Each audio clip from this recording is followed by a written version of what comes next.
I don't wanna go to school tomorrow, I can study thinking about you. And you know I always do. I don't wanna go to sleep tonight when I can stay up thinking about you. And you know I always do. Marlboro nights.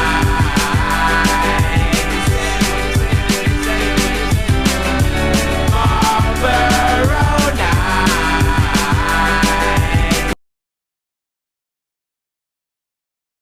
First I choose a fabric from the rack and I pin the pattern down and I stitch it in the front and back and it turns into a gown. I'm just like you. I think that's true. You're just like me. Yes, I can see. We take responsibility. We carry through. Do what we need to do. Yes, I am a girl like you. He's singing, she's a lady, and I am just a boy. He's singing, she's a lady, and I am just a line without a oh baby, I am a wreck when I'm without you. I need you here to stay.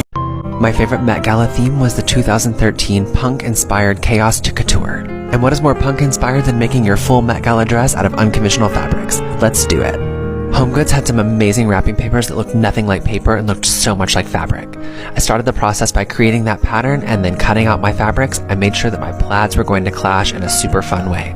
I stitched the paper together, which is a little risky because I know it can perforate it, but what I did was I pressed it flat and beautiful in the back and then used tape to reinforce the seams. I'm using this black satin ribbon to create an abstract plaid pattern over the existing plaid. I'm also going to bind the edges of this crinoline that I had left over from another project so I can have a big skirt. Now let's make the paper part of the skirt. It's going to be multiple layers of clashing plaids, and after I tape them on, I'm going to pleat them in a specific direction, and then I'm going to treat the bottom of them like a bubble hem because I think it makes it feel more like fabric. I wanted this dress to feel like a Vivienne Westwood 1980s punk dream, and I think I definitely accomplished it. I'm super excited about the way it turned out. What do you guys think?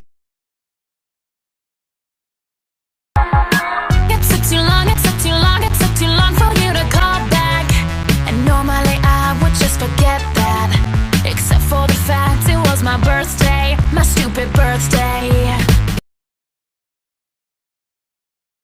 Goes out to my best friend, 'cause life without you would feel so wrong.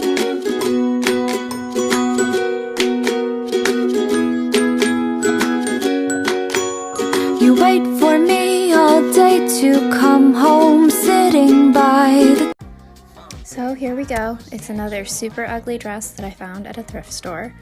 It is way too long, the midsection is unflattering, and I think I have an idea of what I can do to fix that. So first, of course, is going to be to just chop off the length. It's a really weird and awkward length. And then after that, I set aside the extra bottom fabric to keep for later to make sure I didn't waste anything. And then from there, I added these two little triangles to the side seams, which basically gives it a little bit more of a swing shape, kind of trapeze, very 1960s. Looks better already. And then, of course, I used the rest of the fabric to make a little ruffle at the bottom. And there's the finished product. Cute and wearable.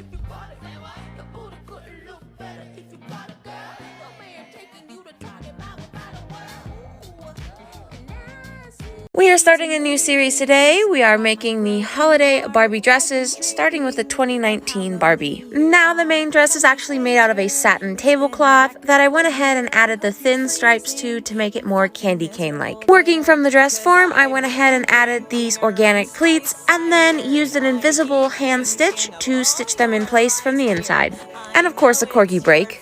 From there, it was time to move on to the bow, which I stuffed with a cotton quilt batting to make it stand up. It took a second to get the shape right, but once I did, it was time to sew everything together, serge along the long seams, and then move on to the outer skirt by gathering it down and then sewing it into place. This is our final product. Let me know how you guys think I did.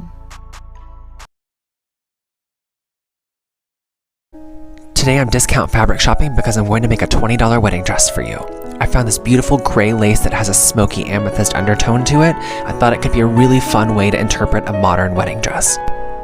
My favorite way to design is by looking at the past for inspiration, so I'm going to be using some elements of the 1940s and the 1950s wedding dresses for inspiration for this. After creating my pattern and cutting out my fabric, I started to stitch the bodice together. After stitching, I pressed everything flat and beautiful on the appropriate setting so I did not burn the lace. Now let's overlock those edges. Now let's work on our sleeves. I'm going to have a cap sleeve and I'm going to keep them sheer because I think it will add some dimension to the dress. Now let's gather our skirt and sew in the lining and attach this beautiful crystal trim that I found as a belt. I'm really pleased with the way this dress came out. I think it's a really interesting take on a classic style wedding dress. Also, don't forget I'm doing a massive giveaway including a free sewing machine on my Instagram, and there's a link in my bio.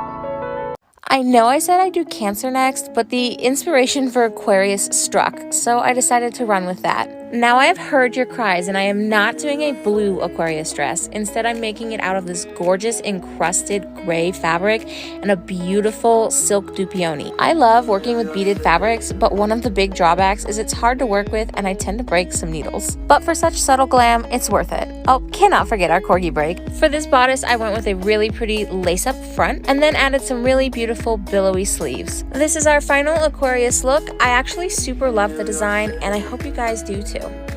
Just the way you like, maybe I could wait to take on